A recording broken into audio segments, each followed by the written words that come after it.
Lorsque Anne a reconnu ses limites, Dieu s'est souvenu d'elle. Les périodes difficiles nous révèlent trois secrets. Qui nous sommes et où nous allons. Tout ce qui t'arrive t'emmène quelque part qui est mieux que là où tu as quitté hier. Dans tout ce que tu souffres, c'est pour qu'en toi, tous puissent voir ce que Dieu est capable de faire. Si Anne voulait regarder la parole de sa stérilité, si Anne voulait regarder la parole de ses pleurs, si Anne voulait regarder la parole de sa situation, elle n'aurait pas enfanté Samuel. Alors ne regarde pas à la parole de ta situation, mais vois en vérité qui tu es et qui est ton Dieu.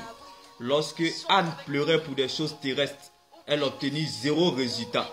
Mais lorsque Anne a commencé à pleurer pour les choses de Dieu, elle obtenait son Samuel. Bien-aimé, quand ta souffrance est liée aux choses terrestres, Dieu est en train de te biper. Mais lorsque ta souffrance est liée à l'obéissance de la parole de Dieu, comme Abraham qui a donné son Isaac à Dieu, comme Anne qui a donné son Samuel à Dieu, Dieu est en train de t'appeler. Car Dieu n'appelle pas les qualifiés, il qualifie ceux qu'il appelle. Dieu ne choisit pas les appeler, mais il appelle ceux qu'il a choisis. Selon les hommes, on se prépare pour obtenir un résultat. Mais selon Dieu, la préparation est le résultat. Lorsque la préparation rencontre la persévérance, elle donne naissance aux opportunités. Alors prépare-toi et réjouis-toi, car bientôt, tu casseras la démarche dans le nom de Jésus-Christ. Si vous ne voulez pas être frustré, ne patientez pas pour les choses terrestres. Car la patience des choses terrestres, c'est quand la poule aura des dents. Mais patientez pour les choses de Dieu, vous ne serez jamais perdant ni déçu. Car lorsque Anne a commencé à pleurer pour des choses liées à l'obéissance de la parole de Dieu, elle a obtenu son Samuel. Je ne sais pas pour toi, je ne connais pas ta situation, je ne sais pas là où tu te situes, mais la Bible pouvait nous le dire. Si nous nous affectionnons aux choses d'en haut, les choses de la terre n'auront pas d'autre choix que de collaborer avec nous. Tu as la vie éternelle et tu t'inquiètes si les choses terrestres.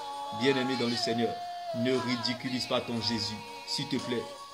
Dieu n'est pas limité par ta situation ne peut pas diminuer Dieu. Tes doutes ne pourront jamais faire douter Dieu. Même si tu ne veux plus croire, le ciel croira à ta place. Dieu n'arrangera pas, mais il s'arrangera à ton sujet. Comme l'histoire de Anne. Car la meilleure prédication, c'est votre propre histoire avec Dieu. D'où dans les moments sombres, vous l'avez connu, expérimenté et découvert comme Anne pendant sa stérilité. Bien-aimé, la stérile enfante. La Bible est le seul dictionnaire d'où le mot impossible ne figure pas. Alors si une situation vous dépasse, ouvrez votre Bible. Vous ne verrez plus la taille de cette situation, mais plutôt vous verrez la taille de votre grand Dieu. Ne regarde pas ce que tu vois, mais regarde plutôt à ce qu'il t'a dit.